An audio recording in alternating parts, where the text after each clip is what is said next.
সালামু আলাইকুম গাইস, আশা করি সকলে ভালো আছেন। ইনশাল্লাহ দোয়া করি ভালো থাকেন। ঈদের ছুটিতে যাওয়ার পরে ঈদের ছুটি শেষ করে এখন বাড়ির থেকে চলে আসলো আমেনা ফার্নিচার। আপনাদের মাঝে আবার বরাবরের মতো ভিডিও নিয়ে আসবে প্রতিদিন। এই যে আজকে আমরা ঈদের পরে এই প্রথম 4টা খাট ফিনিশিং দিলাম, ঠিক আছে। যদি আপনাদের কাছে আমাদের খাটের কালারগুলো এবং ফিনিশিংগুলো ভালো লাগে তাহলে অবশ্যই আপনারা আমাদের মাঝে আসবেন, মালের অর্ডার করবেন। আমরা এখানে কোনো রেডিমেড মাল বানানো হয় না, যে মাল বানাই সাথে সাথে ডেলিভারি ছেড়ে দেয়, অর্ডার করলেই মাল বানাই। রেডিমেড কোনো মাল বানানো হয় না, সম্পূর্ণ অর্ডারে মাল বানানো হয়। এটা হলো আপনার ওয়ালনাট কালার, ঠিক আছে। যদি আপনাদের কাছে ভালো লাগে, লেগ সাইড মোড়া হয়, পাতলা হয়, সমস্যা নেই।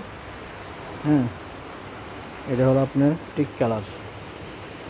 এই যে হাটের হাইসাগুলো, এটি হলো টিক কালার আর এটি হলো ওয়ালনাট কালার, ঠিক আছে। যদি আপনাদের কাছে ভালো লাগে আমার ভিডিওটা অবশ্যই লাইক কমেন্ট শেয়ার করবেন বেশি বেশি করে।